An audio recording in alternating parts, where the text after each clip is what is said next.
ইউটিউবের তরফ থেকে একটি ভয়ানক আপডেট এসেছে। এখন থেকে এই ভুলগুলো যদি আপনারা করেন তাহলে ইউটিউব থেকে আপনার ভিডিওগুলো রিমুভ করে দেওয়া হবে, না হয় আপনার ভিডিওগুলো ডিলিট করে দেওয়া হবে। এখন এই সম্পূর্ণ টপিকটা হলো ক্লিকবেট নিয়ে। আপনারা এত পরিমাণ ক্লিকবেট তৈরি করছেন, তার কারণে আপনার ভিডিওগুলো রিমুভ করে দেওয়া হবে। এখন ক্লিকবেট কি? ক্লিকবেট হলো আপনি থাম্বনেলে লিখেছেন, থাম্বনেল তো বুঝেন, আপনি আমার ভিডিওতে এসেছেন কি দেখে? থাম্বনেল দেখে তো এসেছেন। তো আপনি ধরুন থাম্বনেলে লিখলেন যে একদিনে 5000 সাবস্ক্রাইব কমপ্লিট, নতুন চ্যানেলে একদিনে 5000 সাবস্ক্রাইব কমপ্লিট। এখন 5000 সাবস্ক্রাইব কমপ্লিট একদিনে। এখন সেই ভিডিওতে অডিয়েন্সটা ক্লিক করলো, এবং যখনই ক্লিক করলো ভিডিওর মধ্যে ওই সাবস্ক্রাইব অনুযায়ী কোনো ভিডিওই কিন্তু নাই। ওই যে আপনি বললেন যে একদিনে 5000 সাবস্ক্রাইব, কিন্তু ওর মধ্যে কিছুই নাই, এমন কিছুই নাই। কিন্তু আপনি ক্লিকবেট তৈরি করেছেন থাম্বনেলে কিছু ভিউ পাওয়ার জন্য, এমন ক্লিকবেট তৈরি করেছেন, অডিয়েন্সরা যাচ্ছে বের হয়ে চলে যাচ্ছে, ভিডিওর মধ্যে তো কেমন কিছু নাই। সেই জন্য আপনারা ক্লিকবেট তৈরি করছেন, ইউটিউবের কাছে একটি খারাপ ফিডব্যাক যাচ্ছে, ইউটিউব আপনার ভিডিওগুলো রিমুভ করে দিবে যদি এই ক্লিকবেট আপনি তৈরি করেন। হ্যাঁ, ক্লিকবেট তৈরি করার একটি লিমিট থাকে, তাই বলে এ নাই যে এমন ক্লিকবেট তৈরি করছেন যে মানুষ অডিয়েন্স যাচ্ছে এবং ভিডিওর মধ্যে যে সাবস্ক্রাইব বাড়ানোর কিছুই নাই, সাবস্ক্রাইব বাড়ানোই কিছুই নাই, তাহলে কিন্তু অডিয়েন্সরা বের হয়ে চলে যাচ্ছে। ধরুন আপনার ভিডিও কমেন্ট 5 মিনিটের ধরো ভিডিও, এখন অডিয়েন্স দেখছে কমেন্ট করে ধরো 1 মিনিট 1.5 মিনিট করে দেখে ভিডিও ছেড়ে চলে যাচ্ছে। এতে করে ইউটিউবের কাছে একটি খারাপ ফিডব্যাক যাচ্ছে, আপনার ভিডিও রিমুভ করে দিতে পারে। তাই ক্লিকবেট করার একটি লিমিট থাকে, তো ওই লিমিটের মধ্যে আপনি ক্লিকবেট তৈরি করেন। হ্যাঁ, আমিও তৈরি করি ক্লিকবেট, কিন্তু আমার ভিডিওর মধ্যে কিন্তু সেই ক্লিকবেট যেটা আমি তৈরি করেছি সেটা কিন্তু থাকে।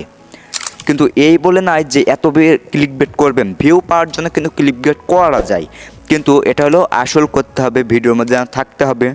ক্লিকবেট যেটা করলেন সেটা কিন্তু ভিডিওর মধ্যে থাকতে হবে, তাহলেই তো অডিয়েন্স থাকবে, ভিডিওতে থাকবে, সম্পূর্ণ ভিডিওটা দেখলে। আপনার ক্লিকবেট করার মধ্যে একটি লিমিট থাকে, তো ওই লিমিটের মধ্যে আপনারা ক্লিকবেট তৈরি করবেন।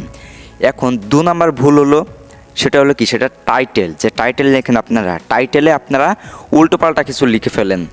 টাইটেলে কী করেন? উল্টোপাল্টা কিছু লিখে ফেলেন ক্লিকবেট তৈরি করার জন্য। এটা কিন্তু সম্পূর্ণ ক্লিকবেট নিয়ে কিন্তু হচ্ছে।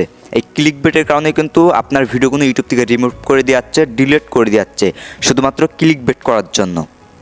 হ্যাঁ ভাই, শুধুমাত্র ক্লিকবেট করার জন্য। যারা নিউজ চ্যানেলে কাজ করে, যে বলবে যে ধরুন কোনো পানি টানি হচ্ছে না, এমন হঠাৎ করে বলছে 3-4 দিন পানির সম্ভাবনা দেখা যাচ্ছে, পানির সম্ভাবনা হবে। এখন যারা নিউজে ভিডিও দেখে তারা ক্লিক করলো, যে থাম্বনেলে লিখেছে যে 3-4 দিনের মধ্যে অনেক পানি হওয়ার সম্ভাবনা আছে। এখন কদিন তো পানি হচ্ছে না, কিন্তু পানি হওয়ার সম্ভাবনা আছে, এটা যেই বলেছে থাম্বনেলে, যে ক্লিক করেছে যে পানি হবে, তাই থাম্বনেলে ক্লিক করেছে। এখন ভিডিওর মধ্যে ওই পানির সম্পর্কে কিছুই নাই, তো অডিয়েন্সরা ভিডিও পেছনে বের হয়ে চলে যাচ্ছে। তাই ভাই এই ভুলগুলো কেউ করবা বললে চ্যানেল থেকে ভিডিও রিমুভ করে দেওয়া হবে, এটা কিন্তু ইউটিউবের নির্দেশ। ক্লিকবেটের মধ্যে একটি লিমিট থাকে, ওই লিমিটের মধ্যে আপনারা ক্লিকবেট তৈরি করবেন, তাহলে আপনার ভিডিওতে কোনো সমস্যা হবে না, কোনো প্রবলেম হবে না, মনিটাইজেশন করার সময় কোনো প্রবলেম হবে না। তাই ক্লিকবেট করার একটি লিমিট থাকে, লিমিটের মধ্যে আপনারা ক্লিকবেট তৈরি করবেন। আমিও ক্লিকবেট তৈরি করি, আমি যে বলি না যে ক্লিকবেট তৈরি করি না, আমিও ক্লিকবেট তৈরি করি, কিন্তু লিমিটের মধ্যে কিন্তু ক্লিকবেট তৈরি করতে হবে। লিমিটের মধ্যে ক্লিকবেট তৈরি করলে আপনার ভিডিও রিমুভ হবে না, ভিডিওতে ভিউজ আরও গেন করতে পারবেন, সাবস্ক্রাইব গেন করতে পারবেন, ইউটিউব থেকে আর্ন করতে পারবেন। তাই ভাই ক্লিক করার মধ্যে লিমিট করা থাকে। সো আজকের আমার এই ভিডিও দেখে যদি মনে হয় একটু উপকার হয়, সো ভিডিওতে বড় করে একটি লাইক দিয়ে, চ্যানেলে যারা নতুন তো চ্যানেলটিকে সাবস্ক্রাইব করে পাশে থাকা বেল আইকনটা অবশ্যই প্রেস করে রাখবেন। সো সবাই ভালো থাকবেন, সুস্থ থাকবেন, আল্লাহ হাফেজ। দেখা হবে কোন নেক্সট আর কোনো একটি কন্টেন্টে।